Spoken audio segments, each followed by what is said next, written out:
Shalom, back with part 4. How is Edom brought to desolation?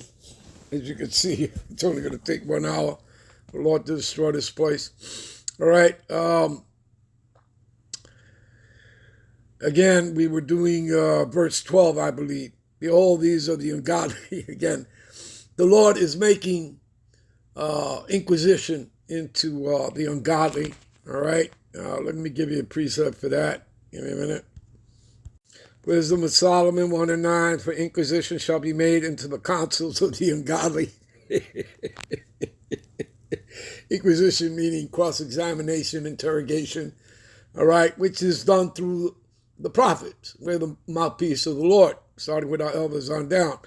For the sound of his words shall come unto the Lord, right? His words, what? Blasphemies, right? We read about it already in Revelations, the 13th chapter, right? Verse 5 and 6, right? Shall come unto the Lord for the manifestation of his wicked deeds. Let's get back, all right? Hey, you got to have some fun with this stuff, okay?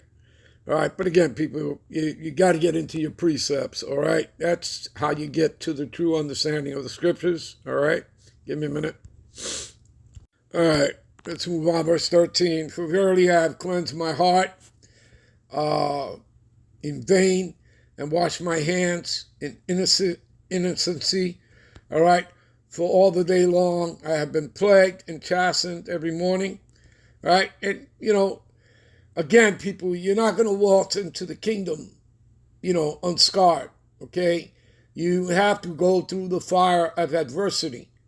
All right, and affliction. That is your rite of passage into the kingdom as a Negro, Latino, Native American. All right, you have to suffer. You have to be patient. Okay, you understand that? But that's why he gave you the scriptures. All right, he gave us the scriptures. All right, this is the comforter. All right, this is the comforter. And in understanding the scriptures, this is what's going to get us through. This is the pathway onto our salvation, deliverance, immortality, the new bodies. You understand? All right? It's the word right here. It is not through man. It is not through what Esau says or any bishop, cardinal, bishop, priest, minister. Those people, that's all falsehood. They're all going to lead you to your destruction. Okay? The only thing that leads onto life is this word. You understand? All right? So, if I say I will speak, thus behold, should I offend against the generation of thy children? And when I thought to know this, it was too painful for me. Until I went into the sanctuary of the Most High, and that's where most of us, that are in this truth, that's where we dwell, all right, in the sanctuary of Yahweh Bashem Yahushai. Then understood I their end. Whose end? Esau's end. Surely thou didst set them in a slippery places and castest them down to destruction. I'll give you a precept on that. Give me a minute. This is Psalms 21:9. Thou shalt make them as a fiery oven in the time of thy anger.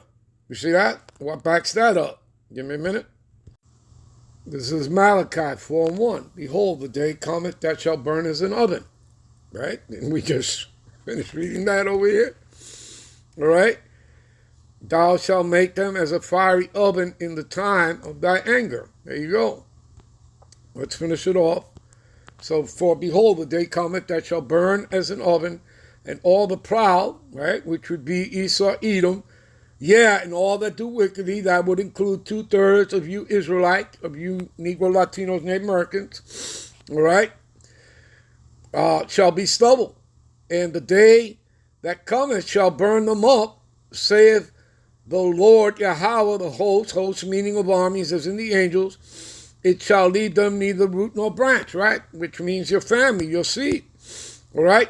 But unto you that fear my name, Yahweh, Bahashim Yahushai, shall the Son of Righteousness, who is Yahushai, arise with healing in his wings, the angels, and ye shall go forth and grow up as calves in a stall. In other words, you're going to be looked after, taken care of. And ye shall tread down the wicked, for they shall be ashes under the soles of your feet in the day that I shall do this, saith the Lord of hosts of armies. And what day is that? The day of Armageddon. All right, there you go. Give me a minute. So let's finish this off and get back so we can close out. All right. So thou shalt make them as a fiery oven, right, in the time of thy anger, right? And the Lord Yahweh shall swallow them up in his wrath. Yeah, the Edomites. And, again, the other 16 heathen nations as well, 2/3 of Israelites. And the fire shall devour them. What does it mean to be devoured? Consumed, destroyed. Their fruit shall thou destroy from the earth, their seed from among the children of men. See that? Their seed. For they intended evil against thee. Against who? Against you, Israelite, against you, Negro, Latinos, and the Americans. They imagine a mischievous device, which again, they're not going to necessarily be able to perform because the Lord won't allow them. You read that in Job 5 and 12, all right? That the Lord will not allow them to perform their enterprise, all right, their NWO. Therefore shalt thou make them turn their back, and when thou shalt make ready thy arrows, which are the ICBMs, those are the ICBM missiles of the Lord, those are his arrows, thy strings against thy face against them. All right? Be thou exalted, Lord Yahweh, in thy own strength, so will I sing and praise thy power. There you go. Give me a minute. So again, surely thou didst set them on a slippery places. Thou castest them down to destruction. However, they brought to desolation, as in a moment, they are utterly consumed with terrors. All right? And that's because they're going to meet the king of terrors. And the Arabs call him Al-Ashadya, meaning demon-like power. Anyway, I hope you all edified. I'm out. I'm on to the next one. Shalom.